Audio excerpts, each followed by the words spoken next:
ሙዚቃ የሰው ልጅ በቃላት ሊገልጸው ያልቻለውን ጥልቅ ስሜት አየር ላይ በሚበተን የዜማ ሞገድ አማካኝነት ለነፍስ የተሸመነ ረቂቅ የጥበብ ልሳን ሆኖ ይታመናል። የሰው ልጅ ገና ከተፈጥሮ ጋር ውህደት በፈጠረበት ንጋት የወፎችን ዝማሬ፣ የነፍሱን ሽውታና የራሱን ልብ ምት እያዳመጠ ነበር የድምፅን ምስጢር የተረዳው።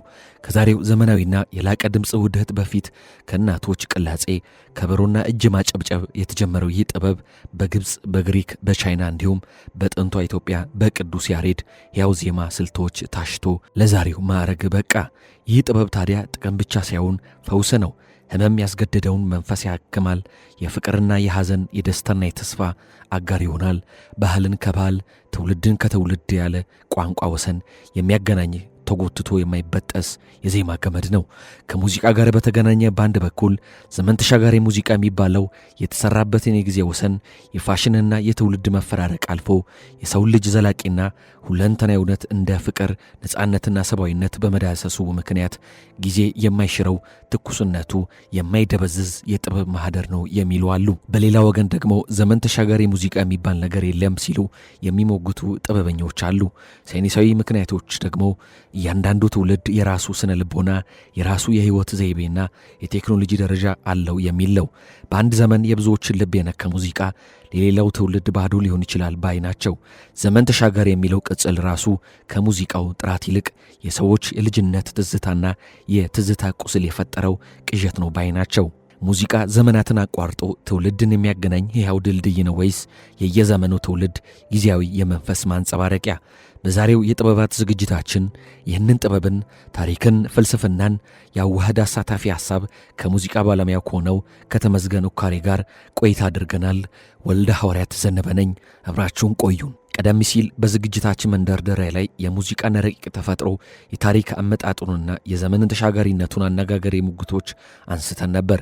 ከዚሁ ርዕስ ጋር በተገናኘ በሙዚቃው ዓለም ዘመን ተሻጋሪ ሙዚቃ የሚል ብያኔ በተደጋጋሚ ሲነሳ እንደሚደመጥና እንደ ባለሙያ አንድ ሙዚቃ ዘመን ተሻጋሪ ተባለ ማለት በእርግጥ ምን ማለት ነው? በጭራሽ ዘመናትን አቋርጦ የሚኖር ሕያው ሙዚቃ አለ ወይስ እያንዳንዱ የዜማ ሥራ የራሱ የሆነ የጊዜ ገደብና የሚያበቃበት ትውልድ አለ? የሚሉ ሐሳቦችን የሙዚቃ ባለሙያው ተመስገን እንዲህ ሲል ያስረዳል። የሙዚቃ ዘመን ተሻጋሪነቱ አለ፣ ዘመን የሚያሻግራቸው ነገሮችም ደግሞ አሉ። የሐሳብ ክምችት፣ የሙዚቃ ውልደት ከአንድ ተነስቶ የሙዚቃ ጥራት ደግሞ በጣም ይነሳል። ሌላው በየጊዜያቱ ከዘመን ጋር አንዳንዴ ታሪክ በሶስት ይከፈላል። አንደኛው የዚህን ዘመን ታሪክ የምናነሳበት ነው። ሁለተኛው የኋላን ታሪክ የምናነሳበት ነው። በሶስተኛውና የመጨረሻው ደግሞ አሁናዊ ድርጊት ተደርገው ተንቤን የምናወጣበት ማለት ነው። ገና ያልተሰራ ግን ተንቤን የምናወጣበት ማለት ነው። ሙዚቃዎች በዛ ውስጥ እያለፉ ዘመን ተሻጋሪነታቸው ይነሳል። ለምሳሌ አይ ዘመን የተሰኘው የጋሽ ጥላሁን ገሰሰን ሙዚቃ ስትመለከተው የዚህን ዘመን በዛ ጊዜ የተሰራ ሙዚቃ የዚህን ዘመን እንዳለው ተደርጎ ነው የተሰራው። አብዛኞቻችን የሺ አረጊቱን የጋሽ ማሙድ አህመድ ስትገልጸው ያለው ስሜት፣ ራሄል ዮሐንስ አራዳ የሚለውን ሙዚቃ ስታዳምጠው የአራዳን ፍቅር፣ የአራዳን መተሳሰብ፣ የአራዳን ሀያልነት የሚገልጽ ነውና ዘመን እየተሻገሩ ይመጣሉ። የሰዎችን አይደለም እየጠሩ ያሉት ድምፃውያኖችን ብቻ ሲሆን ሙዚቃው በራሱ ዘመን ተሻጋሪነቱ ይወሳል ማለት ነው። አንደኛው የሙዚቃ ጥራት ነው እንደነገርኩ፣ ሁለተኛ በታሪክ ላይ የተመረኮዙ የሙዚቃ ስራዎች ናቸው። ለምሳሌ በዚህ የማይታማው ድምፃዊ ቴዎድሮስ ካሳሁን ቴዲ አፍሮ እያንዳንዱ እንደ አልበሞችን ስትሰማቸው የሚያሻግራቸው የዘመን ሰዎች አሉ። ለምሳሌ ኃይሌ ገብረስላሴን ስትመለከት ኃይሌ ሲል የኃይሌን ሀያልነት በደንብ የተናገረበት። ከዛ እነ ቀነኒሳ በቀለ ይነሳሉ፣ እነ ቴዎድሮስ ይነሳሉ፣ ሜኔሌክ። እነዚህ የዘመን ተሻጋሪነታቸው በታሪክ አስታኮ የገለጸበት ነው። ይህ ምን ለማለት ፈልጌ ነው? ታሪክ ላይ የተመረኮዙ የሙዚቃ ስራዎች ሲሰሩ ዘመን ተሻጋሪነታቸው ይነሳል። ሌላኛው ከዘመን ተሻጋሪነታቸው ባለፈ ደግሞ ትዝታ ቀርጸው ያልፋሉ። የዛን ጊዜ እንዲህ ነበር የሚል ነገር ደግሞ በደንብ እናነባለን እና ከራሳችን ጋር በደንብ እናበባለን፣ በደንብ እንናገራለን። ለምሳሌ አብዱኪያር ሙዚቃ ፍቅር በአማርኛ የሚለው ሙዚቃ እና መርካቶ የሚለውን ሙዚቃ ስታዳምጠው የወደፊት በፊት የነበረው ትዝታችንን ይቀሰቅሷል። አሁንም እየቀጠለ ነው መርካቶ ትዝታዎቻችን በአሁኑ ዘመንም እየተነገረው ይገኛል። ግን በፊትም የነበረውን ትዝታ ሲቀሰቅስብህ ያለው ይናገራል ማለት ነው። የፍቅር ሀያልነትን ደግሞ ቴዲ ታደሰን ማየት ትችላለህ። የፍቅር ሀያልነትን ሲገልጽ የድሮ በፊቱን የጎኔ ባላ ማገር ሲል ደግሞ የስራ ተነሳሽነትን የስራን ኃይልነትን ሲገልጽ የዚህ ዘመንም የስራ ኃይልነትን ተሻጋሪነትን ይገልጻል ማለት ነው። በታሪክ ውስጥም የሚነገሩ በትውስታ ውስጥም የሚነገሩ የሙዚቃ ስራዎች ናቸው ማለት ነው። አንድ ሙዚቃ ከትውልድ ወደ ትውልድ በህይወት እንዲሸጋገር የሚያደርገው ዋናው ሚስጢር ምንድን ነው የሚለው የዜማው ስልትና ቅንብር ሲሆን የግጥሙ ጥበትና ወይስ የድምፃዊው የውስጥ ስሜትና የነፍስ መገለጫ ለሚሉ ጥያቄዎችም ምላሹን እንዲህ ሲል ይናገራል። ምን አይነት ዜማ ይወለዳል ለግጥም? ምን አይነት ቅንብር ይወለዳል ለግጥም የሚለው የግጥም ሀሳቦች በራሳቸው የዘመን ተሻጋሪነታቸው ከትውልድ ወደ ትውልድ እንዲሸጋገሩ የሚቀመም ቅመማ ነው ማለት ነው። ሁሉም የራሳቸው ኃይል አላቸው። ሙዚቃ ቅንብሩ ኃይል አለው ማለት ነው። ለምሳሌ ኤልያስ መልካን ብትመለከት ሰበቤ የተሰኘው ሙዚቃ የሚካኤል ባይሉን ስትመለከት ለስለስ ያለው ሙዚቃ ነው። ግን አንዳንዴ ያንተን ጉብዝና ልክ ኃይል የሚሰጥህ አቀናባሪው ነው። ኃይልን ደግሞ ካንተ ጋር እኩል አመጣጥ ነው የሚሄደው ደግሞ አቀናባሪው ሰው የመስራትን አቅም አለው። ስለዚህ ኤልያስ ሰው እየሰራ ሲሄድ ሚካኤል ኃይሉን ሰበብ የሚለውን ሙዚቃ ስታዳምጠው የእሷ ጉልበት ነው በድምጽ ጉልበት የወጣው። ኤልያስ መልካ ደግሞ የሙዚቃ ቅንብር ጥግነት በደንብ የታየበት ነው ማለት ነው። ስለዚህ አንድ ሙዚቃ ከትውልድ ወደ ትውልድ እንዲሸጋገር የሚያደርገው የዜማውም ቅመማ አለ፣ የቅንብሩ ቅመማ አለ፣ እንደገና ደግሞ የግጥሙ ቅመማ አለ። ድምፃዊው ደግሞ የሚገልጽን ስሜት አለው ማለት ድምፃዊ የሚያሻግረው የእነዚህ የሶስቱን ድምር አጠቃሎ የሚገልጸን ነገር ነው ማለት። ቅንብር ከሌለ ድምጽ ዜማ የለም። ዜማ ብቻ ኖሮ ደግሞ ቅንብር ካልተደገፈ ሙዚቃ ስሜቱን ያጣል። ለምሳሌ ኢንትሮ መሰራው በሙዚቃ ቅንብር አካሄድ፣ ኢንትሮ የሌለው ሙዚቃ ደግሞ የለም በአለም ላይ ብትሰሙ በሙሉ ማለት ነው። ምክንያቱም ቅንብር ከሌለ ግጥም የሚመጣው ደግሞ ሀሳብ ነው። ከሀሳብ ጋር እየተንሸራሸሩ ይሄዳሉ። ዋነኛ ግን ሀሳቡ እየተደጋገፉ ይሻገራሉ የሚለው። አንዳንድ ድምፃውያን ወይም ስራዎቻቸው ከ30ና 40 ዓመታት በኋላም ቢሆን ለአዲሱ ትውልድ አዲስና ትኩስ ሆነው ይሰማሉ ባይ ናቸው።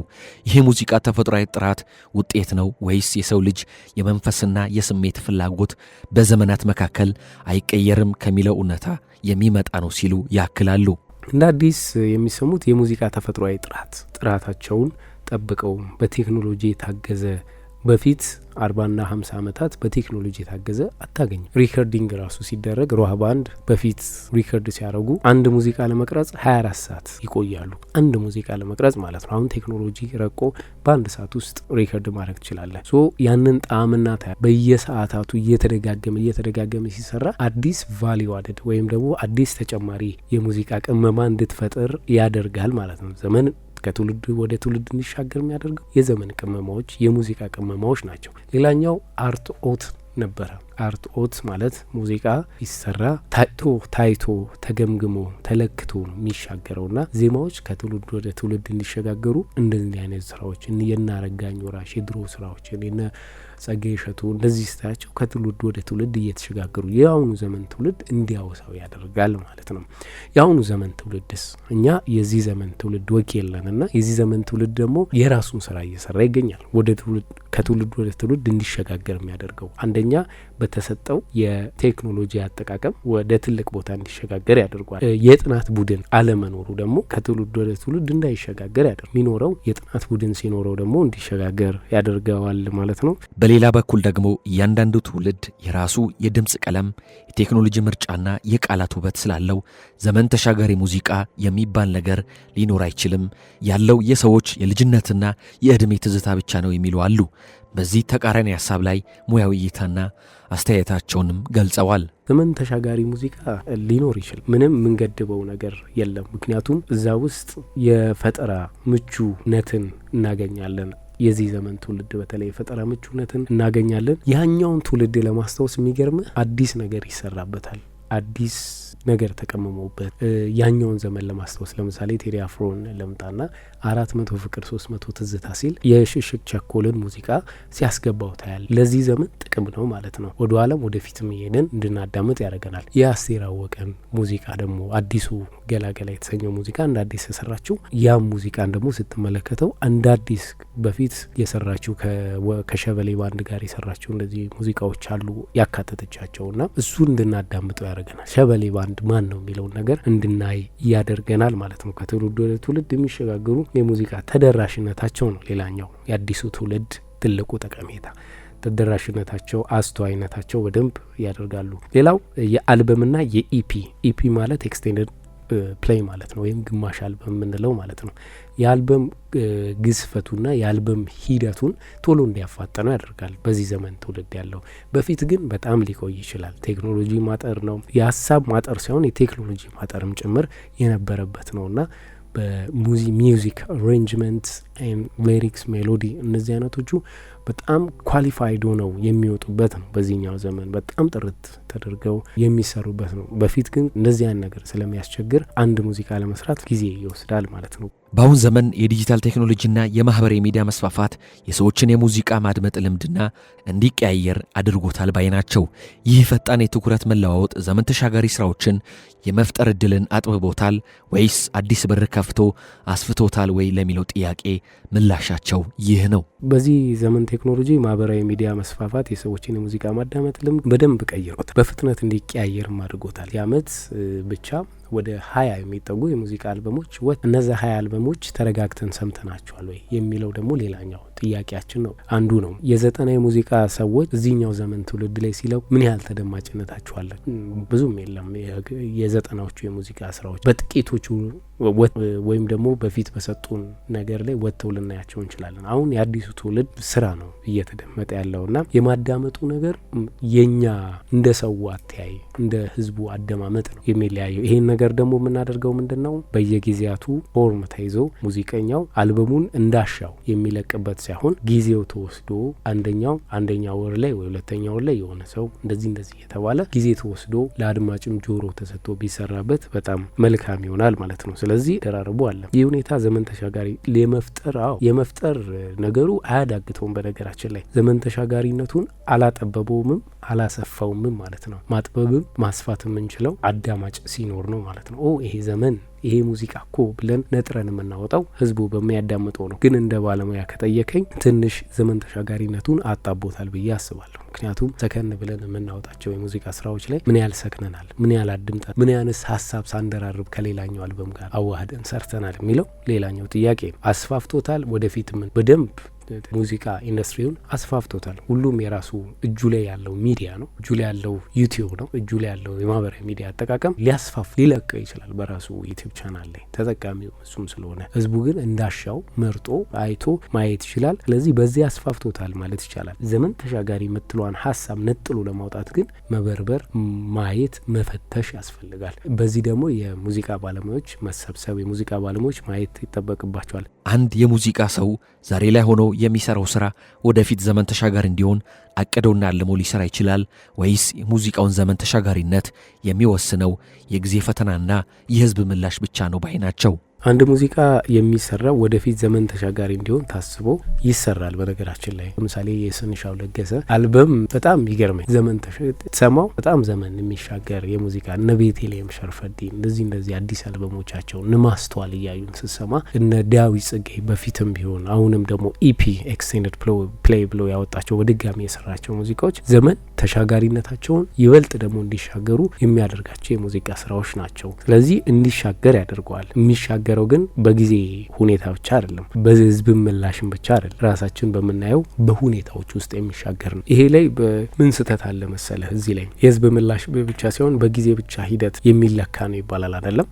አንድ ሙዚቃ እስኪ ነጥሮ ይወጣል። የሆነ ሰዓት ጠብቀው ወጥቶ 1-5 ወይ 6 ወር ይጠብቅና ወጥቶ ነጥሮ ይወጣል። አየህ፣ የጊዜን ሁኔታ ሳይሆን የማድመጥ ችሎታችን ከፍታችን ወጥቶ ነው ማለት። ወይም ደግሞ በማህበራዊ ሚዲያ ሲጮ ያየ ነው አንድ ሙዚቃ በቃ እስኪ እንስማው ብለን የምንሰማበት ነው እንጂ የጊዜ ጉዳይ ጊዜ ጠብቆ የሚሰማ ጉዳይ አይደለም። ጊዜ ጠብቆ ሳይሆን በዛው በማህበራዊ ሚዲያ አጠቃቀማችን በማህበራዊ ሚዲያ አታያችን የምንሰማው ሙዚቃ ወደ ነው ስናዳምጠው ሼር ስናደርገው ካንዱ ይሄን እስኪ ያዳምጡት ብለን በምንቀባበልበት ሰዓት ሙዚቃውን ወደ ነው ወይም ደግሞ ተሰሚነቱ ከፍ ይላል ማለት። ምን ያስፈልገናል መሰለህ? በየሚዲያው ጠቅላላ እንደዚህ የዘመን ተሻጋሪነቱን ሁኔታ ለማንሳት አዲስ ሙዚቃ ሁኔታዎችን ደግሞ ለመፍጠር አዲስ ሙዚቃ ሲወጡ ግምገማዎች ክርር ያሉ ግምገማዎች በደንብ ያስፈልጉናል እንደ መደምደም ለመግለጽ ነው። ሁለተኛ ደግሞ ምን ያስፈልገናል?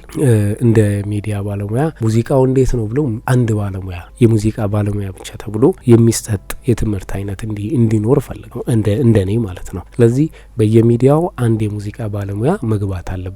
ለመገምገም፣ ለማየት፣ ለመፈተሽ የሙዚቃ ባለሙያ ከገባ ጥሩ ነገር ይመጣል ብዬ አስባለሁ። ምክንያቱም ምንጥለውንም ምናነሳውንም እናውቃለን ማለት ነው። ብዙዎችም እየሰሩበትም አይገኙምና ጥቂቶች ናቸው እንደዚህ እየተሰራ የሚገኙ። ስለዚህ የሙዚቃ ባለሙያዎች በደንብ ገብተውበት የሚሰጡበት የሚሳተፉበት ነው። ጥቂት ባለሙያዎች ናቸው እኛ ሀገር ላይ ያሉት። እነዛም ብቻ ከምናረግ ሙዚቃ አቀናባሪዎች፣ የሙዚቃ ግጥምና ዜማ ደራሲዎች አሉንና እነሱን እየጠየቅን እንደገና ደግሞ የሙዚቃ ባለሙያ ብቻ የሆነ በሚዲያው ውስጥ ገብቶ እንደዚህ አይነት ሂሶችን ጠንከር ያሉ ሂሶች በነገራችን ጠንከር ያሉ የማይደፈሩ ሂሶችን በምንሰጥበት ሰዓት አሁን የምንላቸው የሙዚቃ ጥራቱንም የቴክኖሎጂ ፍሰቱንም እንዴት አጠቃቀሙንም ማድረግ እንዳለብን የምናውቅ ይሆናል ማለት ነው። ሙዚቃ የትውልድ ማስታወሻ፣ የጊዜ ምስክር ወይም የትዝታ ድልድይ ቢሆንም የትኛውንም ቢሆን በነፍሳችን ውስጥ የሚያስቀረው የብርሃን ጠብታ ሁልጊዜም ይኸው ነው።